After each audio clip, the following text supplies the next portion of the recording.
What is up, NSP Football Talk? We're here today on Tuesday. Everybody knows it's Fantasy Football Talk, so let's get right into it. The first thing I really want to talk about before we actually get into who are the fantasy football steals for this week, I really want to talk about how there's a new era of quarterback. And of course, we look back about maybe 10 years ago and we remember Michael Vick, who was one of the best quarterbacks out there. I personally didn't play fantasy way back then, so I didn't have Michael Vick on any of my fantasy teams, but I would have loved to. So this year I got the next best thing, and I got Lamar Jackson and Jalen Hurts in 4 out of 5 of my fantasies. So with that, I really want to ask you, Reed, do you think that the quarterback position is transitioning from a only passing to a passing and running quarterback? That's a good question. I think there will always be those guys in the league that just pass. That they're going to be your pocket passers. They're going to control the game like that, only throwing.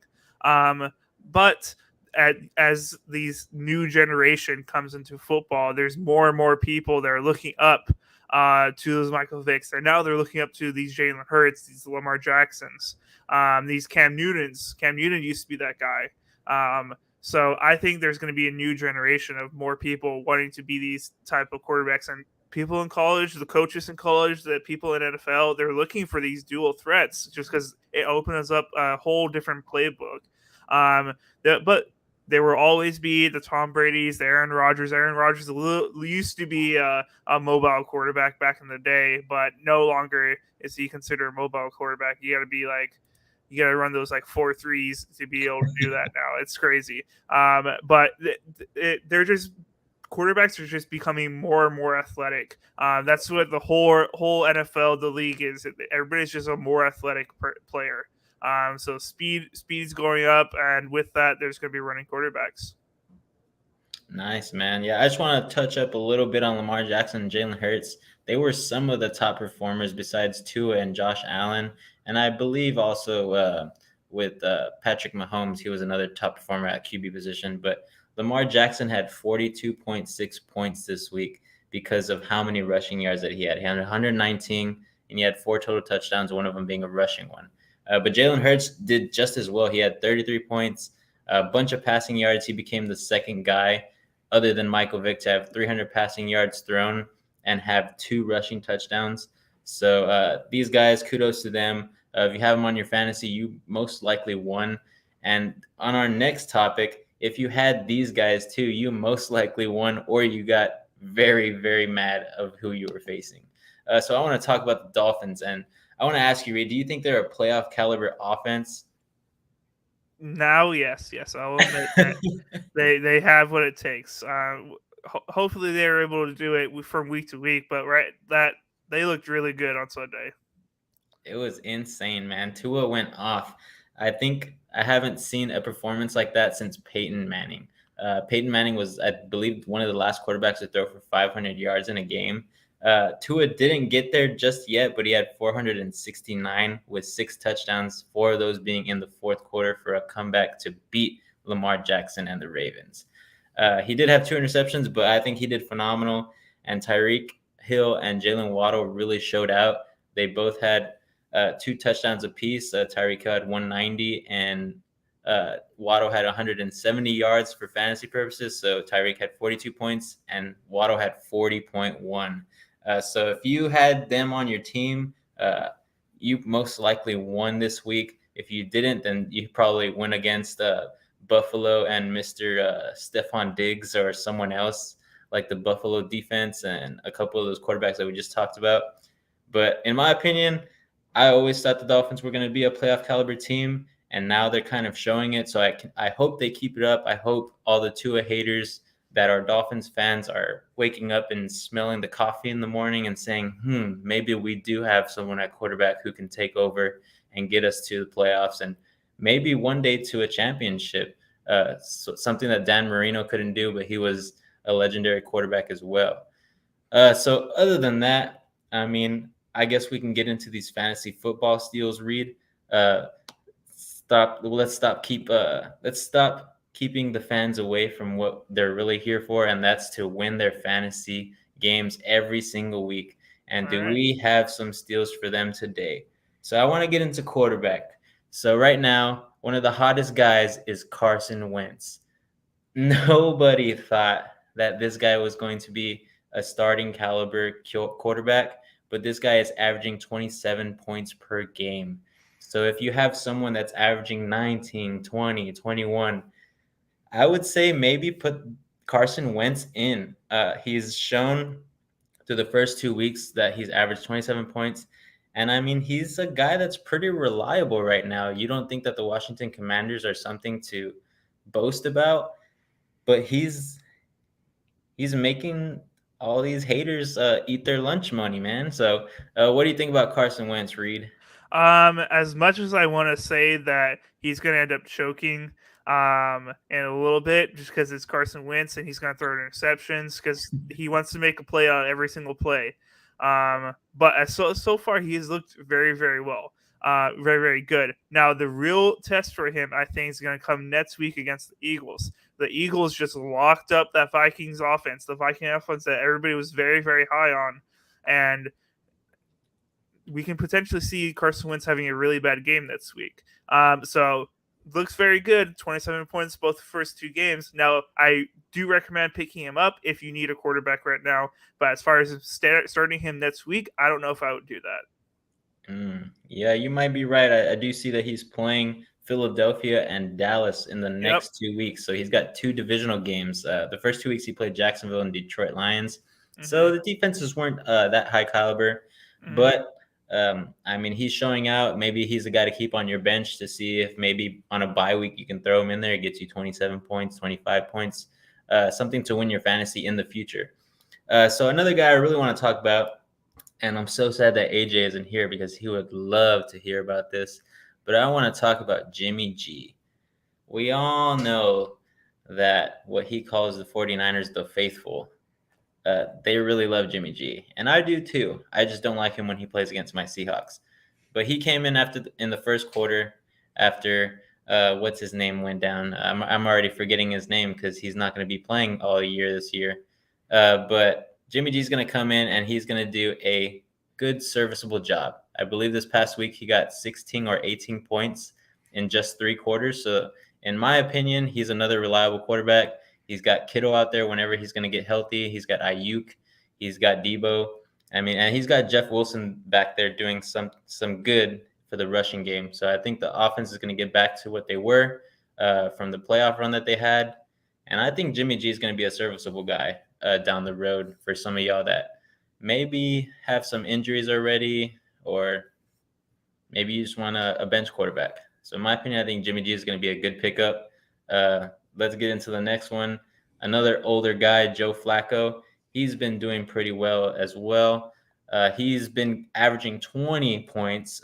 This past week, he got 26 when they played the Cleveland Browns, and they came back to beat them in the last seconds. I believe he had 2 touchdowns in that last minute and 22 seconds, but they came back and they beat the Browns. I think Joe Flacco is going to be a guy that's going to be serviceable, but not this next week because they go up against the Bengals. And not a lot of people are really thinking about this, but whoever plays the Bengals, they're barely winning, and they're not scoring a lot of points. It's a lot of field goals. So keep that in mind. Joe Flacco might be a serviceable quarterback down the road. But other than that, I don't have any other quarterbacks. Reed, you got any quarterbacks to talk about? I do have a quarterback to talk about, and I want to piggyback off of something you alluded to earlier. Okay. Trey Lance, he was owned in about 80% of leagues. So about 80% of the 80% of leagues, there's going to be a Trey Lance drop this week. Yep. It's very, very sad. And I like to talk about somebody who misled you all.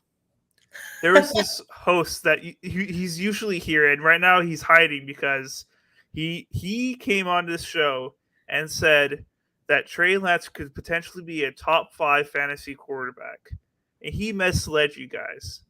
So I'm here, and Vincent's here to help you guys make the right roster move. Once you have to drop Trey Lance, you got to pick up a new quarterback. Now, like all the guys that Vincent said, Jimmy G, Carson Wentz, and maybe even, I like Joe Flacco. Maybe he could do it. but I have somebody else. Jared Goff. All right. We know he's not the greatest thing ever, all right, guys? But he had 4 touchdowns last week against the Commanders, all right? 4 touchdowns. He could potentially be his former self, maybe. We will have to see. We'll have to see. But he has 2 favorable matchups next week, all right? Or the next 2 weeks. He's got the Vikings, who do not have a great passing defense, and then the Seattle Seahawks, who also aren't too hot on their defense.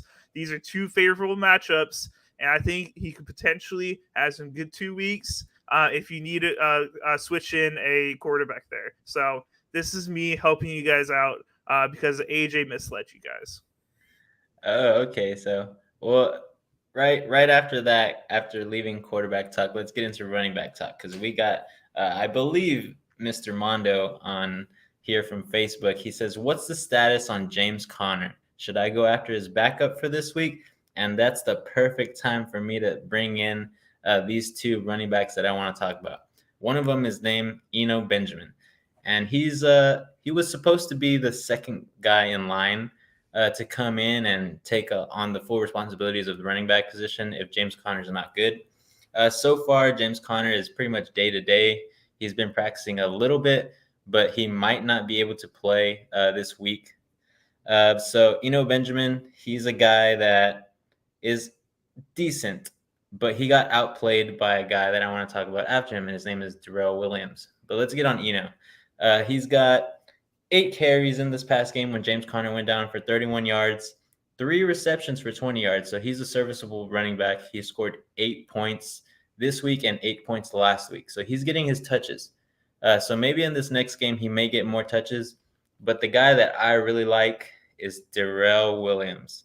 In my opinion, he's the better running back. He had 8 touches as well, 59 yards on the ground, and 2 catches for 3 yards. And he had a touchdown. So this past week, he scored 14.2, but in week 1, he didn't get a single touch. So this might be alluding to say that he might not be the guy next up in line, but I think what he did last week against the Raiders, I think he's going to go ahead and get some more carries, and he's going to be the guy to pick up. So if it gets closer, Mondo, to maybe Sunday when they play, I would say if James Conner is out, Darrell Williams is the guy to get. So if you want to be proactive, go ahead and pick him up now on the waiver wire. Drop someone that you may not need so far. And I think Darrell Williams is going to be the guy. But, of course, it's up to you. It's your team. Eno Benjamin and Darrell Williams are the 2 guys that are going to be taking the bulk if James Conner is hurt.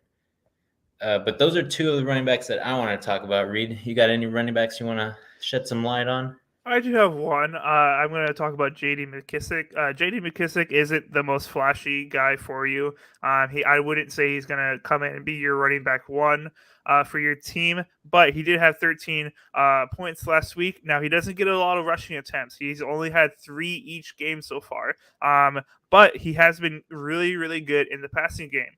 The first week having 2 catches, and this past week having 7 catches. That's really, really good for 54 yards.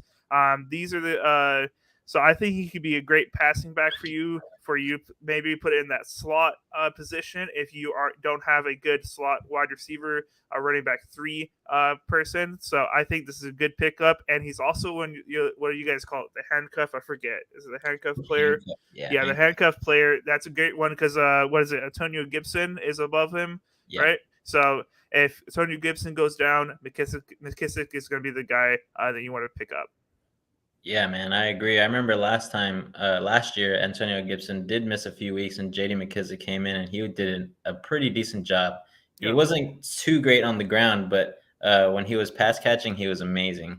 There's one more guy that I really want to talk about, but I'm kind of on the wall about it, and his name is Jeff Wilson. You guys know who he plays for. He plays for the 49ers. You guys know the 49er curse with all these injuries that always happen. But right now, he's doing pretty good. First week, he had 6 points just because he was not the starter, so he only got a couple touches. But this past game, he got 18 touches for 84 yards, 2 receptions for 19 yards, and he got 12.3 points. That's without any touchdowns. And this week, I think he could possibly get 1 or 2 touchdowns when he's going to get more rhythm. He's got Jimmy G at the helm now. So there's going to be more opportunity for him to showcase what he has in the run game. So I think he's a pretty good pickup for now. But again, I don't think he's a long-term solution just because of the possibility of him getting injured again, just like he has gotten injured, I believe, the last 2 years. So go ahead and have him. He's a slight handcuff just because he might get outperformed by another running back because they do run a triple head offense over there with the running back position. But other than that, I mean, that's our running back core right there. Those are the steals that we think you should pick up. But other than that, I believe you had a pretty good wide receiver that's still not in a lot of leagues, Reed. So I'm going to pull him up and you can go ahead and talk about him. Yeah, Garrett Wilson. I wasn't ready, Vince. I was going to talk about another guy first. Okay. Oh, no. Garrett Wilson.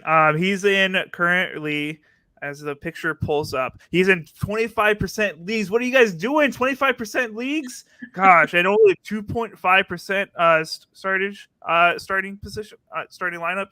Guys, yeah. Garrett Wilson has been a monster. He's averaging 19.6 points per game.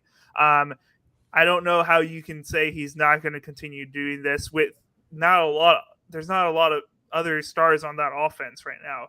He's going to continue to put up points. This is a guy you want to pick up and put into your starting lineup because he's going to continue putting up these close to 20 points per game. Sounds good, man. I think just this past week he scored 30 points. So yeah, I think I talked about him in week 1 and he had scored maybe like 12 points. His average is now 18, so I think that's the correct amount of points there. But yeah, he's a guy to pick up. The Jets are not a fluke team anymore. They have a pretty decent offense. Another guy that is on their roster that I want to talk about is Corey Davis. I think this guy is another serviceable wide receiver, somebody to put in at the flex position because every week he's showing out. Last week he got 14 points. This week he got 16.3 for an average of 15 points per week so far. He only gets a couple of receptions, but they are for a lot of yards and usually a touchdown. So in the past 2 weeks, he has scored 2 touchdowns combined. Let's see. Mondo says that he's frustrated with CeeDee Lamb. Should I spend my waiver wire number 1 pick for Wilson? I believe so. In my opinion, that's probably your best bet. I am frustrated with CeeDee Lamb too. I have him in one of my fantasies because I said, why not? Maybe he'll be something good, but he's just not, man. So in my opinion, I would say keep CeeDee Lamb on your roster because he might be good later on in the season, and you don't want to say, dang, I should have kept him. But use your number 1 waiver wire to get Wilson. Just drop a guy that you really don't like, in my opinion. Yeah, don't just drop CeeDee Lamb. If you're not going to keep him on your roster, trick a Cowboys fan into trading for him, all right? Come on. Yeah, get the worth out of him. Just don't drop him for nothing because there's always going to be guys on the waiver wire at wide receiver position that are going to do good for a while, and then they drop off. So right now, Corey Davis, I think he's going to be a decent pickup. He will get you about 15 points a game, maybe about 10 some weeks, but going into this next week, I think he's going to have a pretty decent game. Another guy I want to talk about that we talked about a lot last year, and so did AJ. AJ loved this guy. Jacoby Myers. He scored 10 points in the first week, and this past week against the Steelers, he scored 18.5. He had 9 receptions again and 95 yards. So he's getting back to his former self. Like last year, he was averaging about 7 to 11 receptions per game. So I think now Mac and Cheese Jones is getting his rhythm a little bit. He did play against the Steelers, who their defense might not be up to par lately in the first 2 weeks. But in my opinion, I think Jacoby Myers is coming into his own. He's going to be a great steal for you at the wide receiver position.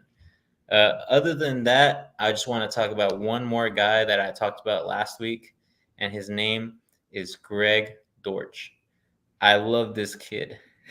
He's a little guy, but he's got a pack-a-punch speed and catching ability. So this week he didn't do that well, but this week he scored a touchdown. He got 4 receptions for 55 yards and 1 touchdown. In my opinion, I really like this guy. He's elusive. He's a great route runner. And right now he's ranked 29th at wide receiver. So in my opinion, he's averaging 14 points a game. Last week he got 13, this week 15. He's a serviceable guy, and Kyler Murray really likes him. So in my opinion, I would pick him up. But other than that, Reed, you got anybody else at wide receiver? I got one more guy for you guys. Jahan Dotson. He's been one of the main targets for Carson Wentz, who we were talking about earlier. And this guy has been a touchdown machine. He's already has 3 touchdowns on the season. 2 in the first week against the Jags and 1 in this past week against the Lions. Now, he's only had 7 receptions all year. So now, can you fully trust him to be able to continue this workload? I don't know with that many type of targets. But I do think he is going to be a target for Carson Wentz moving forward. And I think I really like what he's been able to do. He's only on 25% of leagues right now, just like Garrett Wilson. Not a lot of people are really noticing him. But after this week, you're gonna if you don't pick him up this week, you're gonna regret it. All right. So make sure you put in that waiver wire request for him. Ooh, so we got a question here, Reed, from Jose Bat, or he said, should I trade Aaron Jones for Tua and Debo Samuel? Ooh. Jeez. I'm a Packer fan, so I know a lot about Aaron Jones. For me to fully answer this question with complete knowledge, I would have to know what you have as your backup running backs. Because Aaron Jones, I think he's going to continue to put up big points.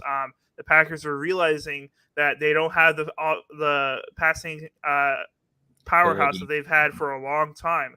So they are going to have to rely on Aaron Jones and A.J. Dillon to be the most of the workload.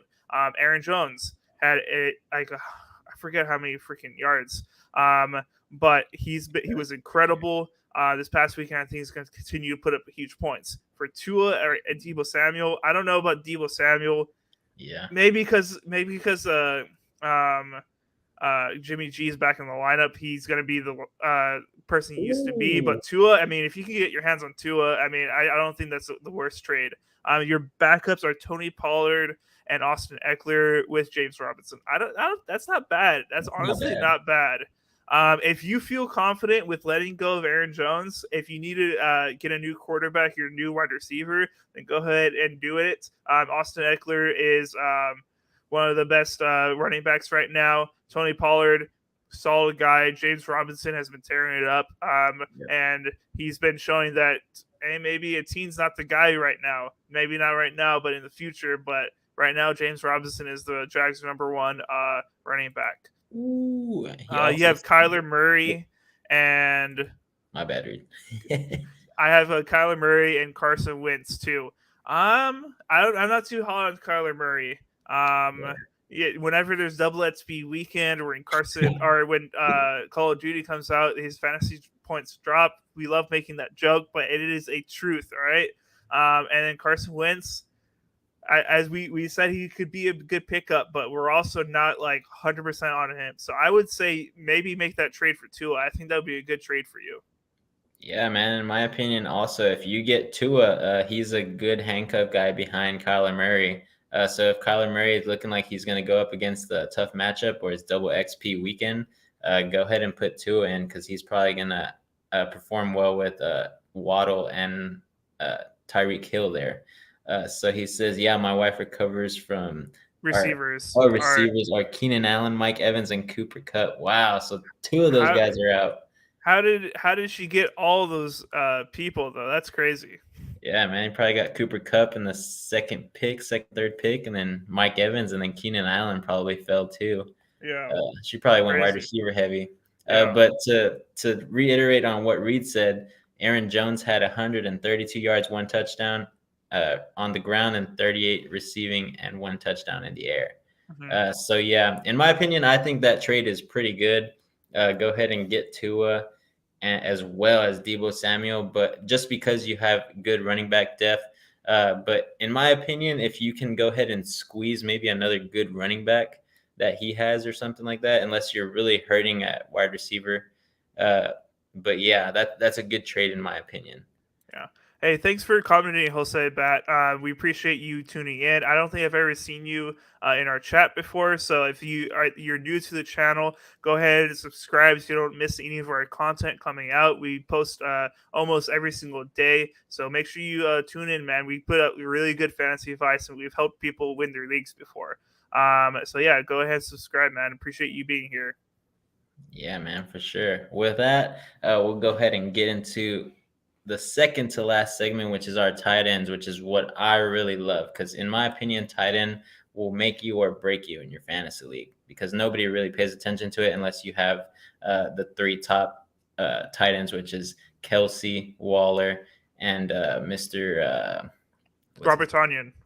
No, not Robert Tonyan Reed. The guy from Baltimore. His name is slipping my mind. Mark Andrews. There you go. But in my opinion, there's another guy that I really, really like, and his name is Gerald Everett. He used to be with the Seahawks. One second, Vince. I gotta. Pete says, "Thanks, Reed. You helped me beat Reed this week. I hate you, dude. Goodness. I hate this guy. This guy's so toxic, man. I can't stand it." Hey, man, he's on a good high. Good win, though. He's on a high. The Cowboys won. He beat you. He's living life right now. Yeah, he's living life right now. Gosh. Go ahead and continue. Yeah. But I really like this guy, Gerald Everett. He used to be with us, but now he's not. He's with the Chargers, and he's doing very, very great with Justin Herbert as his quarterback. This week he scored 13.1 against Kansas City, and last week he scored 14.4 against the Raiders. So he's owned in a lot of leagues now. So everybody's been listening to me since week one, because week one he was owned in only 20% of leagues. Now he's owned in 78% of leagues. So if he's still on your waiver wire, he's a good guy to have on your bench because he is getting the ball frequently every week. He's getting 50 to 70 yards every week, and sometimes there's a touchdown thrown in there. So in my opinion, he's a good guy to pick up. Other than that, I really like Tyler Conklin from the Jets. And we talked about a lot of the Jets receivers today, and Tyler Conklin is another guy because he's averaging about 10 points per game. The first week he got a touchdown and 2 receptions for 14 yards. This past week, he got 6 receptions for 40 yards. So his receptions are going up. Joe Flacco is starting to trust him a little bit more. He's getting more wide open. And hopefully later on in the season, he gets a little bit more touchdowns in the red zone. My last guy that I really, really like, and I've talked about him even before the season started, is Irv Smith. He plays for the Vikings. This past week, he did very, very well coming back from a very horrible week one where he had 0 targets and 0 catches. But this week, he had 14.6 points. He had 36 yards receiving, 4 receptions, and 1 touchdown. So his stock is going up there with the Vikings, especially when Jefferson is being locked up by Darius Slay. So in my opinion, he's a good guy to pick up too if you're having trouble at the tight end position. But other than that, do you have anybody to talk about besides Tanya Reed? Yes, I feel like it's fair for me to give an update on the Tonyan situation since I have been talking about him so much. He had 2 catches for 11 yards last week. All right. This whole him coming back is going to take a little bit longer than I thought. All right. But you guys hold on to him. If you picked him up, you hold on to him. All right. Eventually he's gonna put up some good points. All right. But if you do have him as your starting and you drafted for him and this was your plan A, maybe set up a plan B. All right. Maybe I may be wrong. So I would like to maybe apologize to absolutely nobody. Tonyan will make big points. All right. He will. All right. I believe in him. Pete says that he's messing with you, but hey, I know. In my opinion, Reed, maybe if you would have gotten a different tight end, maybe you would have beaten Pete this week. I don't think so. I think he beat me like a lot of points. He clobbered you. He probably had one of those guys we talked about earlier today. Yeah, I could look it up right now, but I thought it was like 30 points or something. Hold up, let me put it up.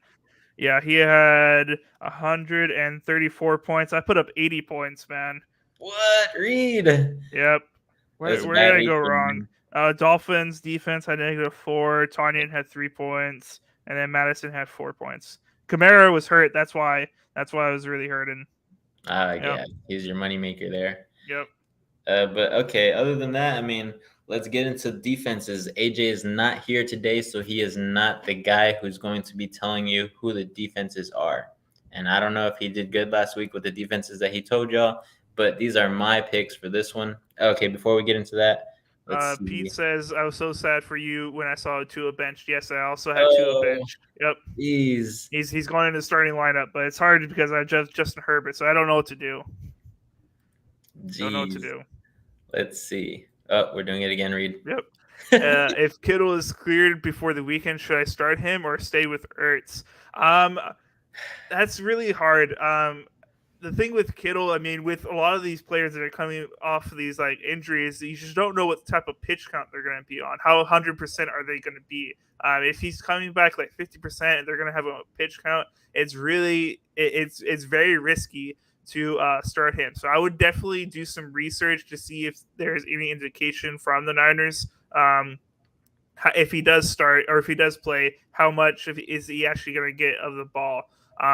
But I think maybe starting with Ertz is maybe the safer option for right now. Not bad, not bad. Yeah, I agree. I don't think Kittle is going to be a big impact just because last year with Jimmy G, he was blocking a lot for the running backs that were out there. He might get a couple of catches, but again, I don't think he'll be coming back fully to participate in every snap. So in my opinion, I think Ertz is the best pickup here. He's not a super good tight end at this moment, but hopefully Kyler Murray wakes up and there's no double XP weekend and starts throwing it to him. But other than that, we'll get into defenses. The first one I want to talk about is my second favorite team, the Texans. They are not a big boom defense, but they are a defense that will get you more than 5 points. Week 1, they got 7. Week 2, they got 6. And in my opinion, I think that's pretty good for a defense because just like Reed said, the Dolphins got him -4. And that's not what you want in your fantasy. So they played against Indianapolis in the first one, and they played against Denver in the second one. So those are pretty good teams, and they're going up against Chicago in week 3. So look for the Texans to probably get a few interceptions, a few sacks, and maybe even their first touchdown on defense this year. But other than that, I really want to talk about who we saw on Monday night against the Vikings, and that's the Eagles. Darius Slay is an animal, and and I think he's going to continue. He's the new what's his name, Diggs from the Cowboys. We got his first name, but he's the new Diggs for this year. He's got 2 interceptions, and he had the possibility of getting 2 more on Justin Jefferson in that game. So in my opinion, he just places himself very well. And the Eagles' D-line is really getting pressure on the quarterback because Kirk Cousins was having a really bad day that day. I do not like that comparison. Darius Slay did not let up a lot of yards with his interceptions. Diggs lets up a lot of yards with his interceptions, all right? There's 2 different players, all right? Darius Slay has been a good cornerback in this league for a long time. Yep, I believe he's one of the most underrated corners in the league, in my opinion. But the Eagles are going up against Washington, so Washington might put up a few points since it is going to be a division game. But look for some turnovers there. It's going to be a very sloppy game by the Washington Commanders, in my opinion. So the Eagles are going to be a good defense to pick up if they're on your waiver wire. All right. Pete says, was he great or was Cousins just bad? Honest question. Ooh. I think both. Cousins is really bad in prime time. If you saw our Saturday video that we released about our predictions for the week, I said Carson Wentz is very, very bad in prime time. I don't forget his exact stats, but he's very, very underneath 500. He's not very good in prime time. Now, Darius Slay, he was locked up on Jefferson all night long. One of the best wide receivers in the league, and he was covering him. He was on him all day long. He did not let up a lot of daylight. I believe there's only like a couple plays where Justin Jefferson actually had him. He looked incredible. But yeah, Kirk Cousins just played that bad. Yeah, man. If you look at a lot of the passes that Kirk Cousins threw in the end zone, they were very underthrown. Yep. So it gave Darius Slay the opportunity to get at least 1 pick because he dropped the other one.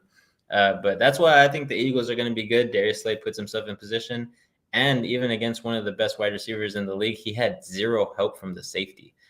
So it was all Darius Slay. He was on an island, and he was controlling the island like a general So Mm-hmm. I really like the Eagles. They're a team to watch this year because they might be taking that NFC East championship there, Pete. So, Uh-oh. uh-oh. But the last defense I want to talk about is the LA Chargers. They did pretty bad this week. They only had 1 point against Kansas City, but that's Kansas City. They're going up against Jacksonville, and Jacksonville is doing pretty good, in my opinion, on offense. They got the run game going. They got a little bit of the pass game with Sunshine out there at quarterback. But I think the Chargers are going to be too much for Jacksonville. They're going to get pressure on Trevor Lawrence. They're going to maybe get an interception with Derwin James at safety position. And they're going to get a few sacks because they do have some pretty good guys on the line. I believe they have what's his name from the Bears? He used to play for the Bears a long time ago. Khalil Mack, right? Mm-hmm. I believe he's on that D-line as well. So look for a few sacks there. I think they're going to be around 7 or 8 points for a defense. So if you had a defense last week that went negative or got you 1 point, Chargers are going to be a good pick for this week. But other than that, Reed, you got any defenses you want to shed light on?